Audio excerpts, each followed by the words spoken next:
Hola, hola, hola. Creo que tengo que activar esto. Un momentito. ¿Qué tal?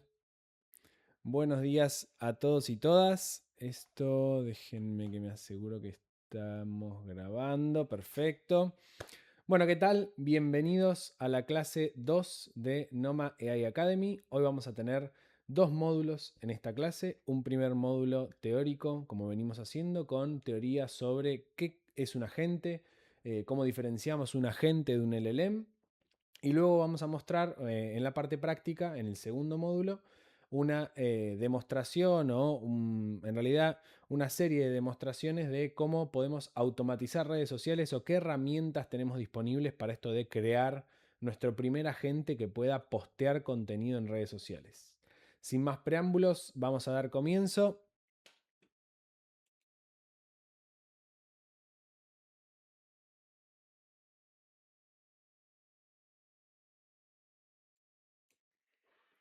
Bien, no, me equivoqué, ahí está. Bien, muy bien. Vamos a dar comienzo entonces a la parte teórica. Este bloquecito, la idea es que dure 15-20 minutos máximo, ¿sí? Hoy vamos a hablar de la introducción a los agentes de IA, ¿sí? Un módulo teórico de qué hablamos cuando hablamos efectivamente de un agente, cuál es la diferencia entre un agente y una IA normal, un LLM, un chatbot, ¿sí? Y cómo podemos empezar a pensar en diseñar uno para automatizar tareas en nuestro trabajo, en nuestra vida. Podemos hacer agentes de un montón de tareas distintas, pero siempre hay que planificarlos muy bien y definir muy bien las tareas que queremos que ese agente tenga. Entonces, de eso vamos a hablar ahora. Entonces, vamos primero con la diferencia, ¿no? ¿De qué hablamos cuando hablamos de un agente? ¿Cuál es la diferencia entre un agente y un modelo tradicional o una IA tradicional? Básicamente, un agente es un framework, ¿sí? Es una forma de hacer trabajar a una IA.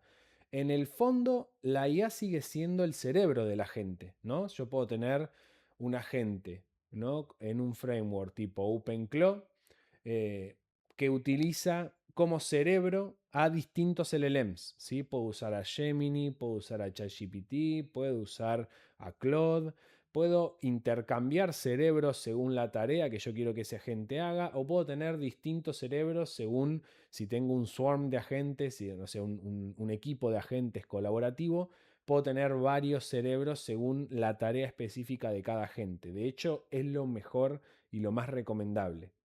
Entonces, el LLM, ¿no? Esta red neuronal, esta IA propiamente dicha, que nosotros que ya vimos en la primera clase cómo funcionan, más o menos qué es un token, ¿no? Ahora vamos a hablar mucho de tokens y de ventana de contexto ahora, pero ese LLM, ese cerebro, es el que hace la parte lógica, ¿no? O sea, básicamente cómo funciona, qué recibe, qué tareas va a ejecutar, la planificación de ese agente, todo eso lo hace el LLM.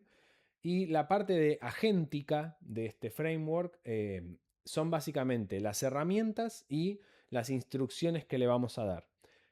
Algo muy importante, que ahora lo voy a explicar un poco más adelante, pero siempre hay que tener en cuenta qué cerebro le vamos a poner a nuestro agente, ¿sí? No todas las IAs son iguales, ¿sí? No todas las IAs tienen la misma ventana de contexto, no todas las IAs tienen las mismas capacidades, no todas las IAs tienen el mismo costo. Entonces es muy importante primero definir qué quiero hacer, o sea, qué tareas necesito de este agente, qué necesito automatizar, para después elegir, bueno, necesito automatizar redes sociales, necesito automatizar Twitter, necesito automatizar Instagram. Bueno, necesito un cerebro que tenga un costo que me sea afrontable, ya sea que yo soy una agencia o que soy una empresa o que soy solo una persona, un creador de contenido. Bueno, tengo que diagramar esto para que tenga el costo que funcione bien, pero que me permita funcionar y que me permita que esto se mantenga en el tiempo, ¿no? No puedo estar gastando en un agente $100 al día de tokens porque me va a fundir, básicamente.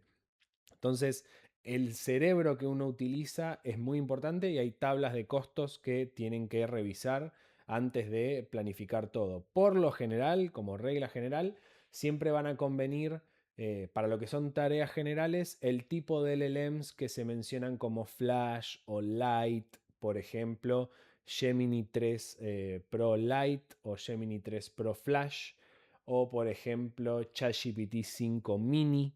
¿Sí? Cada vez que vean que un LLM dice Mini o dice Flash o dice Lite, ese tipo de términos, ¿no? Como de que son ligeros, quiere decir que en general son modelos que fueron pasados por un proceso que vamos a ver en otra clase que se llama poda, que básicamente es una versión reducida de ese modelo, es como hacerle una especie de lobotomía para que ese cerebro sea más pequeño y que funcione más rápido. ¿Sí? Entonces, cada vez que, por lo general, cuando tenemos un agente del tipo automatización de redes sociales o el tipo automatización de agendas, va a convenir que este agente tenga uno de estos cerebros mini flash, porque son los que tienen por lo general ventanas de contexto más grandes y costo más bajo. ¿Sí? Entonces me va a ser mucho más barato el costo del millón de tokens, que por lo general se mide en 1 millón, eh,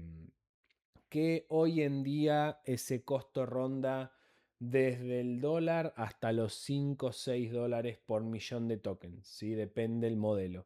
Hoy en día, a la fecha de hoy, creo que el más barato y el más recomendable para este tipo de tareas generales es este de Gemini 3 Lite. Em, pero también funciona muy bien el ChatGPT 5 Mini.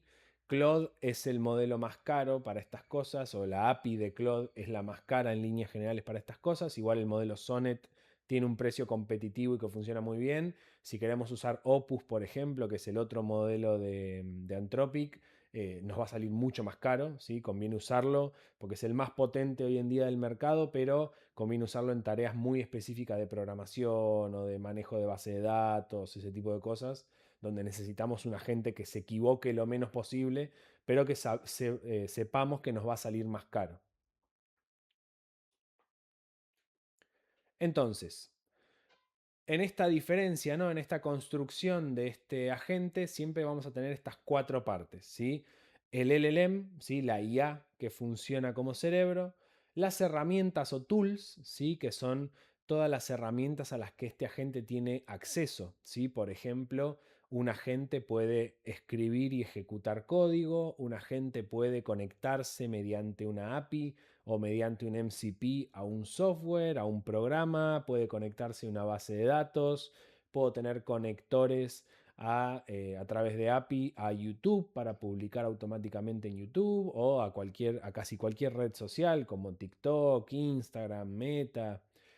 Puedo tener conectores para enviar mails, puedo tener conectores hacia softwares de mi propia computadora o softwares como entornos de diseño como Canva o como Figma, ¿sí? Entonces mi agente va a poder realizar ciertas tareas específicas definidas por estas tools en distintos software, frameworks, se pueden conectar con un montón de cosas hoy en día.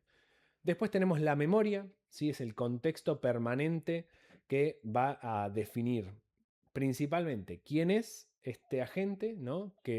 Para quién trabaja, cuál es su nombre, si es que tiene un nombre, y cuáles son sus tareas más importantes.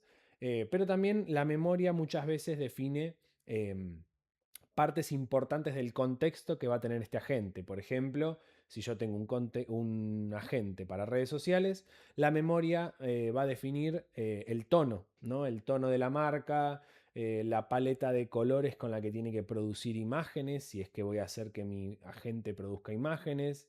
Puedo tener en su memoria las cuentas con las que más tiene que interactuar, si a mí me interesa, por ejemplo, scrapear información de ciertos lugares, como no sé, quiero hacer un agente que scrapee las últimas noticias en los medios locales, ¿no? En los medios locales del país que sea, y me haga un resumen y eso lo postee en mis redes sociales, ¿no? Porque quiero hacer un agente que haga eso porque tengo una agencia de noticias, por ejemplo, ¿no? Entonces en esta memoria va a tener esos datos, va a tener qué cuentas tiene que ir, dónde las tiene que buscar, dónde tiene que buscar sus accesos, ¿sí?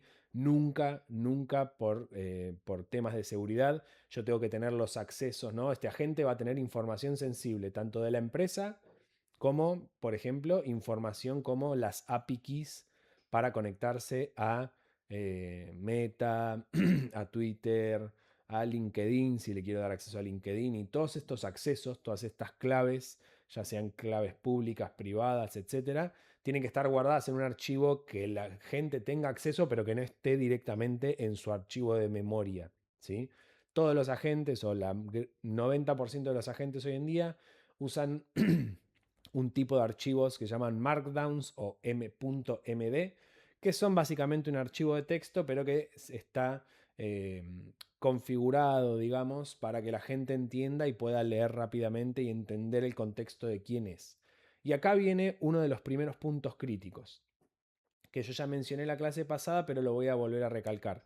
Es muy importante definir bien lo que queremos que este agente haga, porque cada vez, en realidad, o sea, el LLM que está funcionando de cerebro no sabe realmente quién es. ¿Sí? El LLM que va a funcionar de cerebro, que les vamos a estar haciendo estas llamadas API keys para que funcione nuestra agente, no tiene ni idea quién es. Cada vez que nosotros le hablamos o cada vez que queremos que el loop de ejecución se corra, cada vez que necesitamos que este agente funcione, este LLM va a recibir, nosotros le vamos a mandar toda la memoria junta, ¿sí? Con todo el contexto para que lo lea, y va a leer toda su memoria, va a leer todas las tools que tiene, todos los accesos que tiene, y va a leer nuestro mensaje o el loop de ejecución diciendo que son las 3 de la tarde y tenés que ejecutar. Entonces, cada vez que nosotros le hablamos a la gente, cada vez que funciona, tiene que volver a leer o a entender todo su contexto. Entonces, primero por un lado, si yo tengo una memoria muy grande, primero que va a tener un costo muy grande. O sea, yo cada vez que le hable a este agente, me voy a tener el costo de este millón de tokens. Disculpen, pero hoy estoy mal de la garganta.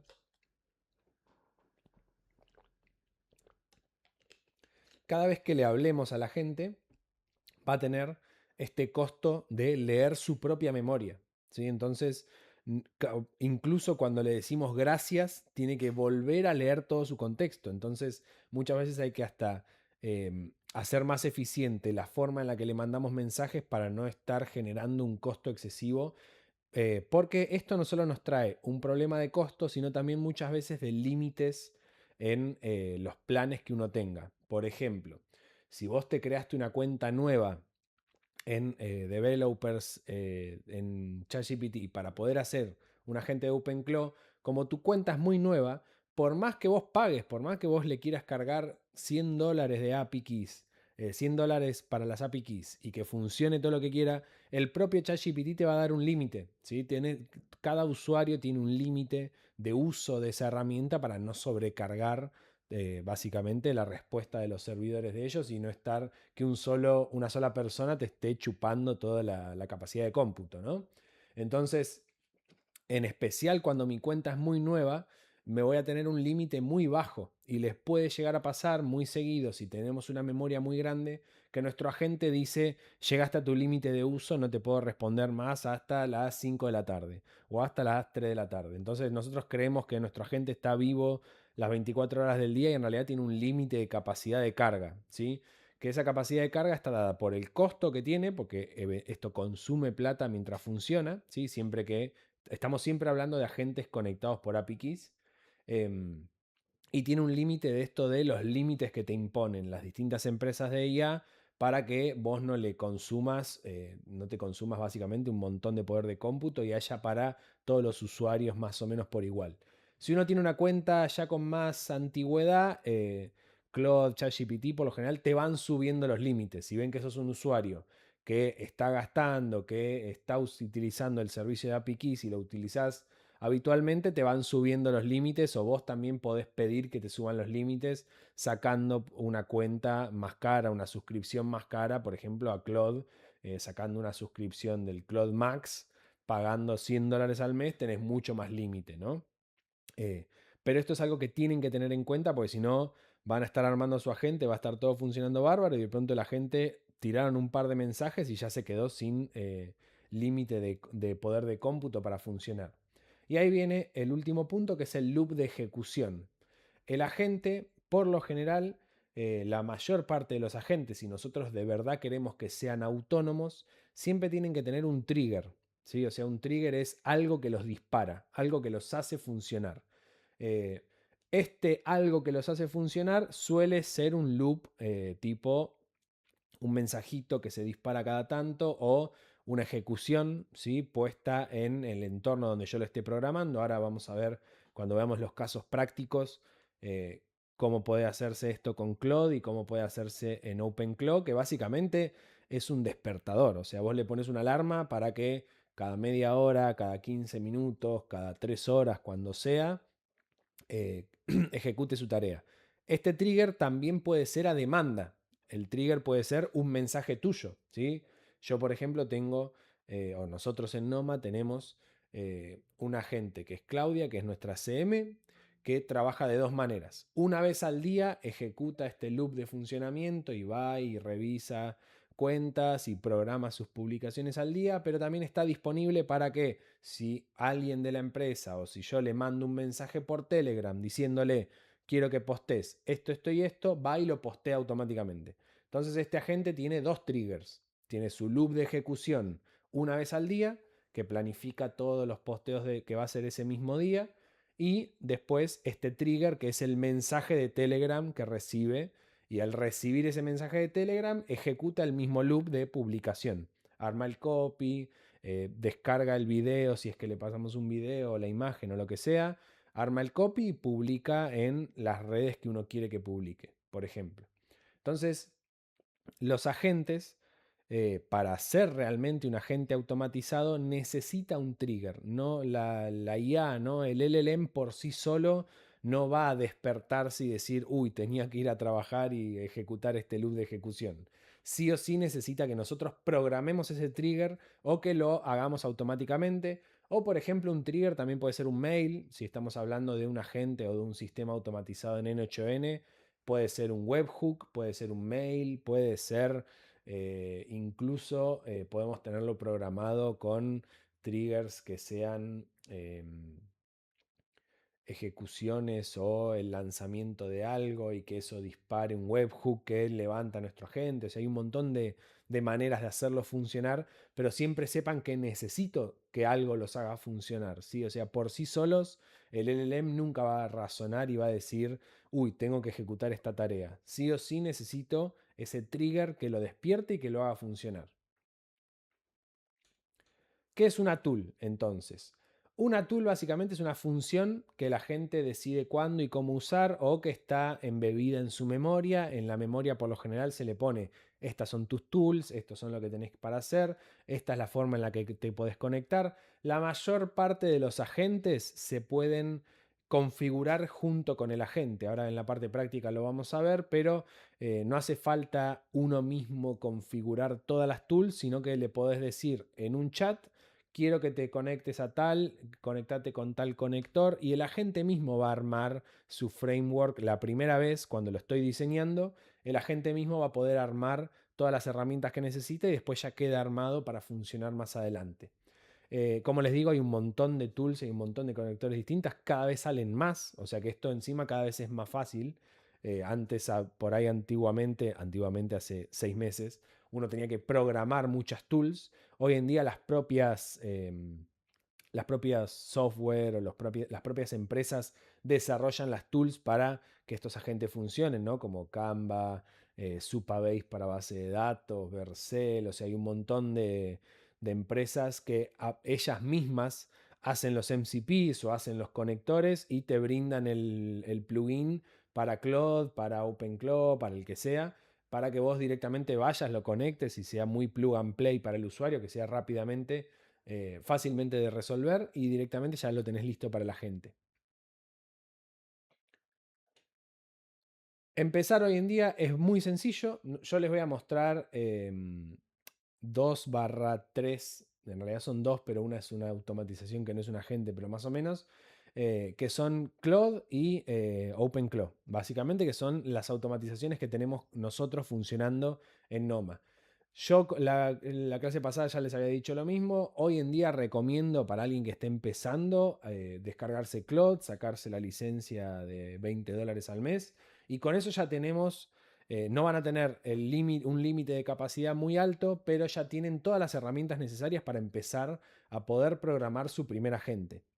Y es tan sencillo como pedirle al propio Claude, ¿sí? En la sesión de Cowork, necesito programar un agente que haga esto, esto y esto, y ir en un ida y vuelta la primera vez conviene preguntarle al propio Claude cuál es la mejor herramienta, cómo lo hacemos, qué API keys necesita, y la propia IA les va a ir diciendo, necesito estos conectores, necesito esto y esto, o incluso se puede hasta conectar con Chrome y hacerlo por ustedes, muchas cosas. No todas, obviamente, van a tener que poner tarjetas de crédito en las API keys, por ejemplo. Twitter es hay algunas redes sociales que son gratuitas de automatizar y otras que no. Por ejemplo, Twitter no es gratuito de automatizar.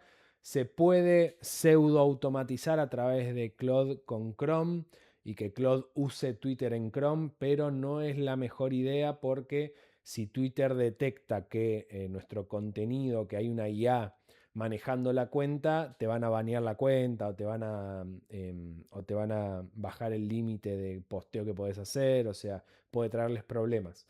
La mejor opción para todas las redes sociales es utilizar API keys. Estas API keys son básicamente una API key pública y una privada. En lo general hay dos, ¿sí? Un token privado y un token público que la IA necesita para poder hacer operaciones de escritura, de lectura, mandar posteos y demás. En Twitter, por ejemplo, eso hay que pagarlo, ¿sí? Es como las API keys de Claude. Uno pone plata, carga créditos y después se van descontando con el uso. En Meta es gratuito siempre y cuando tengan una cuenta business y esa cuenta business esté verificada como negocio en Meta, ¿sí? O sea, no pueden empezarlo sin tener esa verificación porque para poder hacer la API key necesitan tener la verificación que encima te piden, si sos una empresa, te piden, por ejemplo, hasta el estatuto de la empresa, o sea, es una verificación legal de que realmente sos una empresa para poder crear una app en Meta y con esa app hacer la conexión de API Key para que tu agente pueda postear en Meta o pueda leer en Meta también. Eh, lo mismo LinkedIn, también tiene el mismo procedimiento, tienen que tener una cuenta business, verificarla y sacar estas API keys a través de creando una app, pero también se puede utilizar herramientas como Make o como Zapier que te permiten hacer, básicamente Make tiene sus propias API keys conectadas con las redes sociales, entonces Make tiene aparte, dentro del límite gratuito, podés hacer bastantes cosas dependiendo de la cantidad de posteos que hagas por día o por mes. Pero en Make, por ejemplo, se puede conectar LinkedIn y se puede conectar Meta y se puede conectar creo que también Twitter. Entonces, eh, el, la manera en la que se conecten y las API keys que necesitan dependen de quiénes sean ustedes y para quién estén trabajando. Si lo que quieren automatizar es la red social de una empresa, tienen que hacer estas verificaciones. Si solo son un creador de contenido que quiere automatizar una parte de sus redes, por ahí lo pueden resolver con un agente que se conecte con un webhook a Make. Entonces depende mucho, ¿no? No hay una fórmula automática que le sirva a todo el mundo. Depende realmente de lo que estén haciendo. Por eso digo que lo más importante es planificar, saber qué es lo que tengo, saber qué es lo que quiero hacer y utilizar a la misma IA, principalmente a Claude, o al menos esa es mi recomendación, para que les diga qué necesitan y cómo conectarlo. Entonces, ¿cuál es la diferencia entre uno y el otro? Recapitulando, uno puede tener un agente como Claude que funciona sencillamente con una suscripción, ¿sí? A través de la propia interfaz del Claude Cowork o del Claude Code y funciona con la suscripción. Cuando yo llegue al límite, o sea, pago $20 al mes y no voy a pagar nunca más que eso, pero cuando llego al límite de uso me va a cortar y me va a decir hasta acá llegaste, tu límite se resetea en 3 horas o se resetea mañana, por ejemplo. En cambio, yo puedo tener otro tipo de agentes como OpenClaw, como N8N, como Make, como un montón más, que están conectados por API keys a otros LLMs. O sea, si yo tengo Claude, mi único cerebro va a ser Claude, ¿no? Si tengo el agente de Claude Cowork, solo puedo utilizar a Claude como agente. En cambio, si tengo un entorno de OpenClaw, puedo utilizar cualquier LLM, ¿sí? Puedo utilizar em, ChatGPT, Gemini, Claude, etcétera, a través de API Keys. Pero también, y acá vuelve algo que habíamos mencionado en la primera clase, están los LLMs que son open source. Yo puedo tener, por ejemplo, un agente de OpenClaw que funcione con Cerebro como con LLMs como Kimi o como el ChatGPT OSS, que es el ChatGPT open source, o con Llama, ¿sí? Que todos estos modelos, al ser open source, yo puedo descargarlos y utilizarlos localmente, ¿sí? Se puede instalar un OpenClaw en una mini PC, en una mini Mac o en una PC de escritorio vieja que no utilicen o en una notebook que no utilicen. Mi recomendación, si quieren instalar OpenClaw de manera local, es que sea una compu que esté totalmente limpia, ¿sí? Porque localmente el OpenClaw tiene mucha más potencia, pero a la vez también es mucho más riesgoso, ¿sí? Piensen que va a tener acceso a toda su computadora. Entonces, si uno tiene su sesión de Chrome, su WhatsApp, sus tarjetas de crédito guardadas en la wallet de Google y todo lo demás, el agente va a tener acceso a todo eso. Hay gente que, por ejemplo, tiene a sus agentes reservándole viajes, haciendo compras en Mercado Libre, en Amazon, ¿sí? O sea, la realidad es que uno hoy en día puede automatizar casi cualquier cosa, ¿no? Estamos en esa etapa que el mundo está muy abierto a estos agentes, pero también conlleva muchos riesgos, ¿sí? Entonces, siempre tengan en cuenta el framework que se le arma, ¿no? La cajita que le armo para que ese agente funcione, tiene que ser lo más acotada posible y siempre tengo que estar pendiente de qué cosas le estoy dando acceso, ¿sí? Si le voy a dar acceso a tarjetas de crédito, por ejemplo, porque quiero hacer un agente que me automatice, no sé, sacar viajes por aerolíneas, porque trabajo por una agencia de viajes y me interesa mucho automatizar un agente que pueda estar sacando viajes rápido o comprando, no sé, las entradas para la cancha de Boca y quiero automatizar la compra de entradas, se puede, pero sepan que es un riesgo y sepan que conviene que solo tenga acceso a eso, no a todas mis tarjetas de crédito. Bueno, le voy a dar acceso a una tarjeta de crédito, saber cuál es esa tarjeta y que tenga solo una, ¿sí?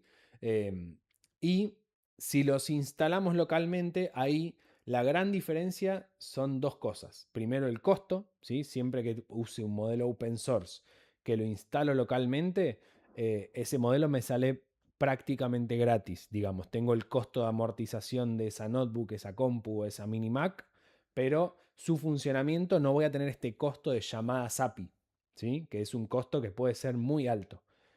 Y no voy a tener ningún límite, o sea, el agente va a funcionar siempre que la compu esté prendida, puede funcionar. La contracara de esto es la performance, ¿sí? Salvo que yo tenga realmente una muy buena compu disponible para esto o una Mac con chip M5 para arriba, eh, el agente va a ser mucho más lento, ¿sí? Porque los LLMs, hay algunos LLMs muy rápidos y muy ligeros como Kimi, que es un LLM open source chino preparado para esto, por eso es tan ligero, pero no es el LLM más inteligente, ¿no? Claramente, o sea, los más inteligentes suelen ser los más pesados, por eso Opus, por eso Gemini Pro, por eso ChatGPT 5, todos esos son LLMs muy, muy grandes, con billones de parámetros, no me acuerdo si ya tenían, no me acuerdo el dato exacto, voy a tener que mentirles, pero creo que en los últimos agentes, creo que el último ChatGPT estaba como en 20 millones o 28 millones de parámetros, y eso quiere decir que tiene esa cantidad de neuronas y weights, básicamente. Estamos hablando de modelos gigantescos y muy pesados, ¿sí? O sea, modelos que pesan tanto en el disco rígido, ¿sí? Tengo que tener al menos un tera de disco por lo general. El último que yo había instalado localmente era DeepSeek, que en su versión de 14 billones de parámetros pesaba 600 gigas en el disco. O sea, solo de peso muerto, digamos, de peso en disco, ya tenía 600 gigas para que ese agente esté ahí, para que ese LLM esté guardado en disco. Y a eso le tengo que sumar el hacerlo funcionar. O sea, cuando quiero prender a ese LLM, quiero despertarlo y quiero que ejecute, tengo que tener una muy buena placa de video en una máquina Windows o, como les digo, un chip de Mac, al menos como mínimo del M4 para arriba. Eh, Eso es lo ideal si voy a utilizar este tipo de agentes de manera local.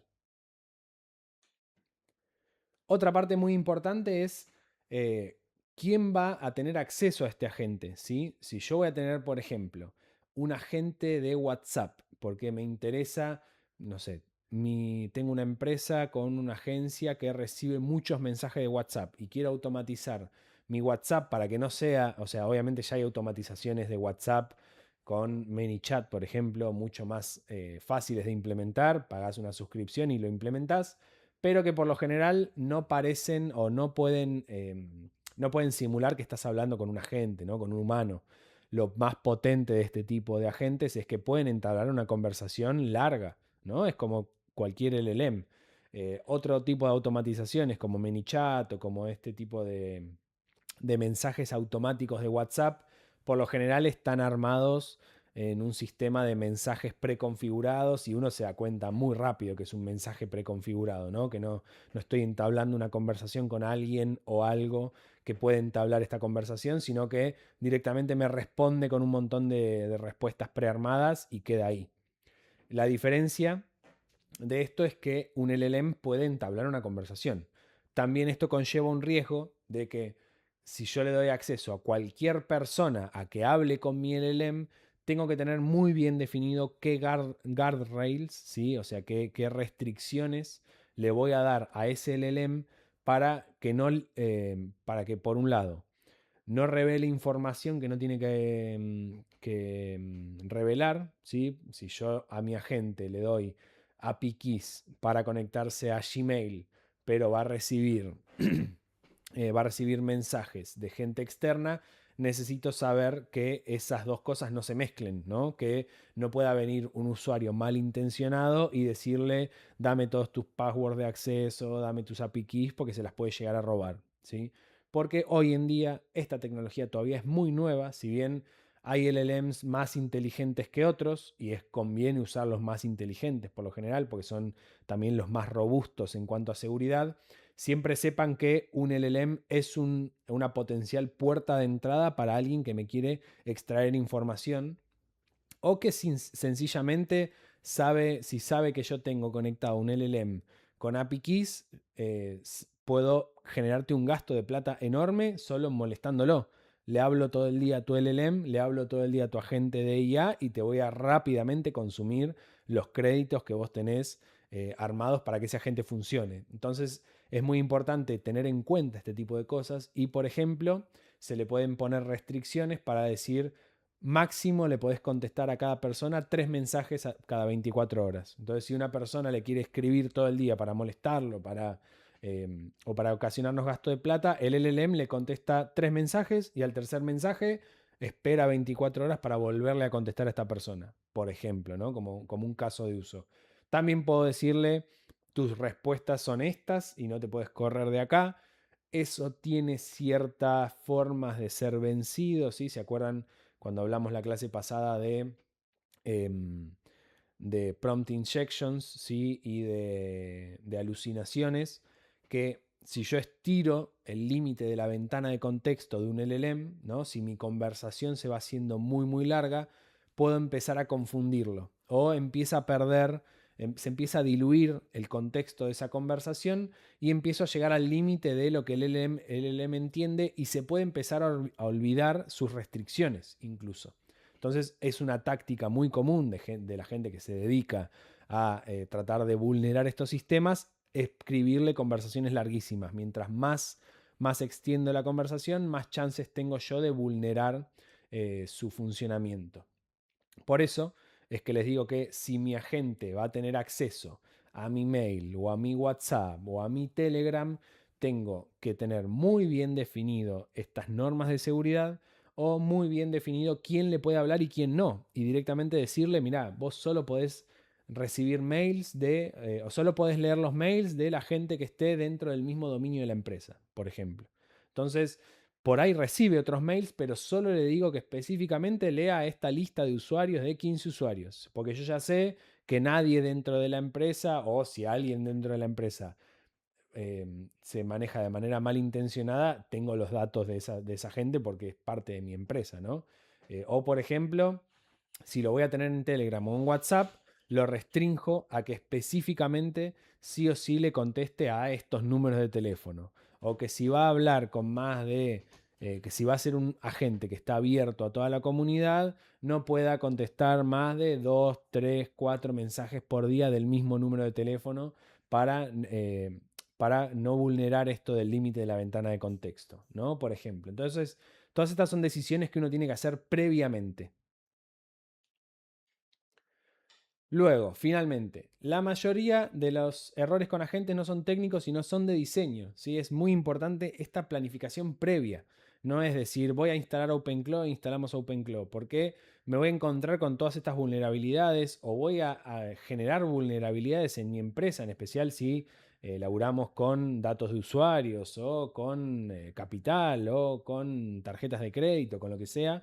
Todo esto necesito definirlo de antemano, necesito armarme una planificación de quién va a ser mi agente, cuáles son sus tareas y cuáles son sus límites de funcionamiento, ¿sí? Cuál es la tarea principal, el alcance, las herramientas que va a tener y la autonomía que va a tener. Y es muy importante no tratar de hacer un superagente que pueda hacer todo, sino mini agentes que tengan tareas específicas y mejor coordinadas. Eso siempre es mucho más potente y más útil que estar tratando de hacer un agente que haga todas las tareas al mismo tiempo. Finalmente, es algo que hoy en día está cada vez más, lo van a ver cada vez más en cada vez que busquen cosas sobre IA, que es esto del Human in the Loop y el System Prompt. ¿Sí? Son básicamente términos que se están utilizando mucho y que lo van a ver repetidas veces cada vez que vean un tutorial o que estén en estas clases, ahora que lo vamos a ver la parte práctica. Básicamente el Human in the Loop es ver, bueno, en esta tarea de la gente, dónde o en qué partes es clave que yo tenga al humano que verifica.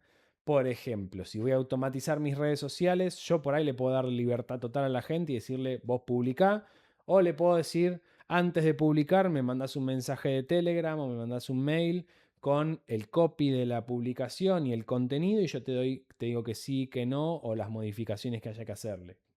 Lo mismo el Human in the Loop en un agente de ventas. Por ejemplo, hoy en día es muy común tener un agente para LinkedIn que va a contactar gente y hace el primer contacto, establece la primera conversación y una vez que sabemos que tenemos un lead más o menos de calidad, le mando al Human in the Loop, que puede ser un agente de venta, puede ser el gerente, puede ser un manager o quien sea dentro de la estructura. Che, conseguí este lead, ¿cómo procedo? ¿No? Entonces, hay que establecer en ese diagrama del trabajo que va a tener la gente qué instancias de control voy a tener con humanos en ese proceso. Y finalmente, el System Prompt o también prompt de agente o también se le llama sencillamente prompt, es la constitución, ¿no? Define el rol, la personalidad, el tono de comunicación, los límites y restricciones. A veces hablar de System Prompt no es lo más correcto porque el System Prompt originalmente es el System Prompt que tiene el LLM en su memoria, ¿no? Entonces, si yo estoy utilizando ChatGPT como memoria, el verdadero System Prompt es el que tiene ChatGPT para funcionar en su entorno y yo le estoy dando como un prompt, como un subsystem prompt sería, ¿no? Como un nuevo system prompt para la memoria de este agente. Si yo tengo un agente que funciona de manera local, por ejemplo, ahí sí puedo tener un system prompt porque yo al LLM que tengo funcionando de manera local lo puedo hacer, lo puedo reentrenar o hacer un fine tune y definir un nuevo system prompt. Pero por lo general en la jerga o en el común se le dice System Prompt directamente al primer prompt o al primer prompt de la memoria de este agente que va a definir cómo va a funcionar. Finalmente, ¿qué pasa? ¿No? ¿Cuáles son los fails? Eso también los tenemos que definir, ¿no? ¿Qué pasa si la gente no, no funciona? Si cuando quiere funcionar, por ejemplo, tengo mi agente de redes sociales, necesito que scrapee contenido de Twitter. ¿Qué pasa si perdió la conexión a Twitter? ¿A quién le avisa? ¿Le avisa? ¿No le avisa? ¿Manda un mensaje de Telegram? Todas estas instancias de ver dónde puede fallar el agente y a quién tiene que avisar o cómo debe modificarse y corregirse, también tenemos que diseñarlas. Muy bien, esto nada más como para reforzar los términos que vimos: el human in the loop, el ajecting loop, que es ese loop de funcionamiento del agente, la memoria de contexto versus la persistente, o sea, la memoria de esa conversación o esa sesión versus la memoria que la gente tiene para funcionar siempre, que le dice quién es y que persiste entre sesiones, y la orquestación multiagente, que es el laburo que hoy en día es lo más recomendable, ¿sí? No tener un solo agente que resuelva todo, sino toda una orquesta de agentes que puedan resolver cada uno una tarea específica y más pequeña. Con eso terminamos el bloque teórico. Voy a tomar 2 minutitos de break y seguimos con la muestra de la parte práctica.